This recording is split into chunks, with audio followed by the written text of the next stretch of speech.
নমস্কার। শ্রদ্ধেয় সভাপতি জয় চট্টোপাধ্যায়, বিশেষ অতিথি, প্রধান অতিথি, সাহিত্যিক ঈশ্বরচন্দ্র, এটা গেল ফর্মালিটি। আমার বলার বরাদ্দ ছিল 5 মিনিট, 5 মিনিট বলবো, আমি বেশি তো বলি না।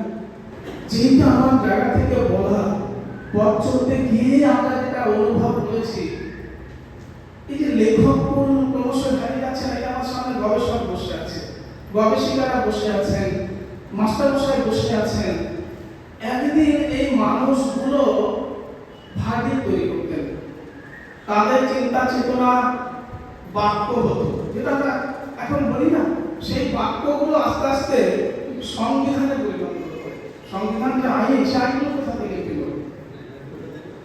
এই বুদ্ধিজীবী মানুষগুলোর প্রকৃত যে সত্তা, সেই সত্তা ধরা থাকে গ্রন্থে এবং পত্রিকার কথায়। আমার কোথাও যেন মনে হচ্ছিল যে সমাজ আমরা এগিয়ে চলেছি, সেই সমাজে যারা প্রকৃত অর্থে অভিভাবক, যারা মনে করেন যে আমরা তো থাকবো না, আমাদের এই যে অর্জিত অভিজ্ঞতাগুলো যেগুলো কাজে লাগলে পরবর্তী প্রজন্মের ভালো হতো, সেগুলো তো বলা দরকার শুধু আমার বাড়ির সন্তানটার জন্য না, ভাবিকালের নতুন প্রজন্মের জন্য। মাস্টারমশাইরা বসে আছে, কিন্তু কি অদ্ভুত ব্যাপার দেখুন, তাদের যে কথন, সেই কথন সমাজে এসে পড়লো না। মাঝখানে কেউ বা কারা যেন তাদেরকে এলোমেলো করে ভাগ করে নিল। লেখক আমরা হয়ে গেলাম পন্থীজীবী। আচ্ছা, যারা লেখক, যারা শিক্ষক, যারা অধ্যাপক, যারা ডাক্তার, এদের পন্থী হয়, এদের লাল নীল সবুজ হয়, এদের ধর্মান্ধতা হয়।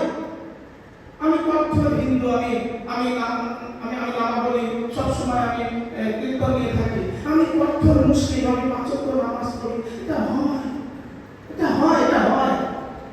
এর বাইরে গিয়ে সত্যি কথা যারা বলে, আমি একদম দৃষ্টান্ত দিই, শুধু ভাবের কথা বলে তো হবে না। আমাদের সমর্থ রয়েছে, মানুষটার জ্বর চলে এসছে, এই পত্রিকাতে সমর্থন লেখা আছে, উনি লিখছেন যে ভোট করতে গেছিলেন, জানেন একটা বোমের শব্দ, ভোট বোমের শব্দ, সেই শব্দটা আটকে উঠছে, সেই আটকানোটা তার বাড়ি ফান্ডি আটকাচ্ছে।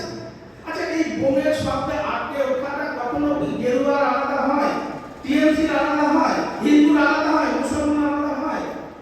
যখন বোম এসে ছুটে তামাক মাল লাগে, তখন তিথি লাগতে পারে না।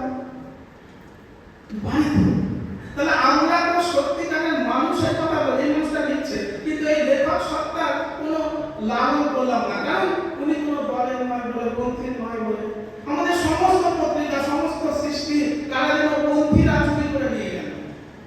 তাই যারা ভূতপূর্ব লেখক, তাদেরকে আমরা যদি বড় বড় ব্যানারে পরিবর্তন পন্থী, সেই পন্থী, তার বাইরে গিয়ে এই যে জয়াতির মতো মানুষকে সঙ্গে নিয়ে, আরো সমস্ত মানুষকে সঙ্গে নিয়ে আমরা একটা বিকল্প নয় সত্যিকারের রাস্তা খোঁজার চেষ্টা করেছিলাম, যে আমরা মুক্ত মানে সত্যি কথাটা বলবো।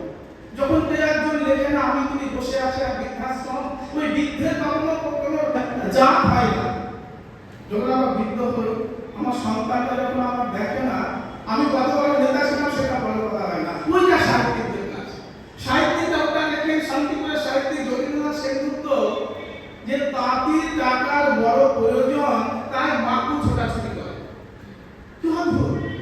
তাহলে তোমার টাকার প্রয়োজন, আর আমরা মাকুরা ঘষতে ঘষতে পেছন বসে রইলাম। তাই তো হচ্ছে, তোমার ভাই কাদের দরকার, 5 বছর পর আবার, তাই তুমি পরিচিত করে বোম মারো, কিন্তু ওই বোম যখন ফাটে তখন তো শুধু টিএমসি ঘরের মানুষ ফাটে, হিন্দুদের ঘরের মানুষের আতঙ্ক হয়, মুসলিমদের ঘরের আতঙ্ক হয়। এই সত্যি কথা কে বলে?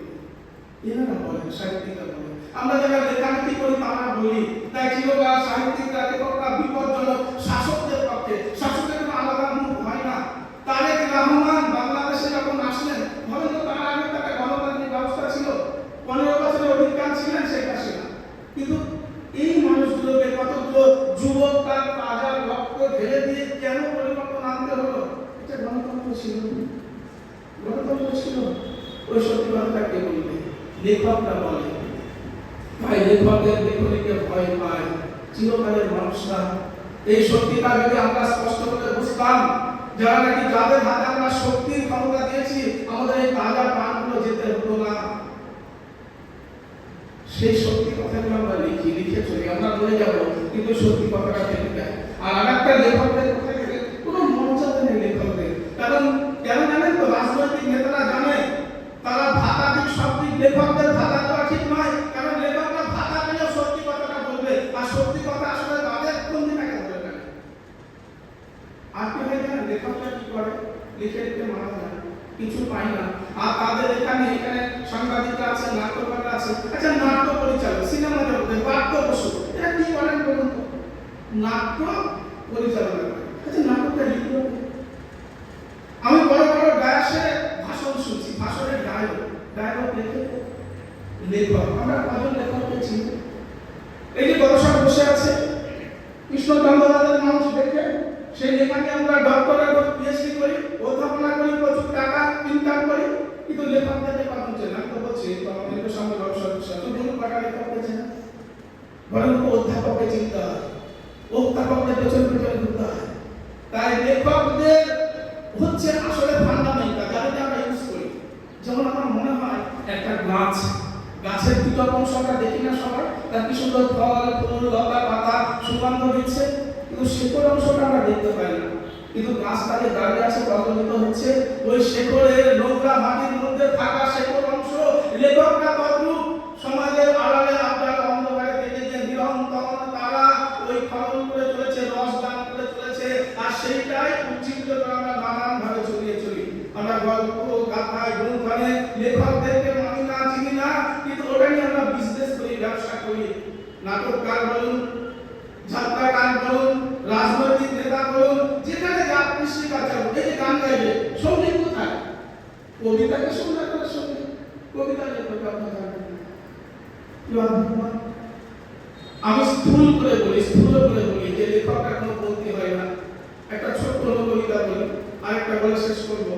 ওই যে সে লিখেছিল শাশুড়ি মা, জওয়ালাতে গিয়ে আরেকটা শাশুড়ি মাকে গল্প করে বলছে যে ওগুলো শুনলি, আমার মেয়ের খুব ভালো, ভালো বাবা, কারণ আমার মেয়ের কথা শুনে চলে জামাই আমার ভালো।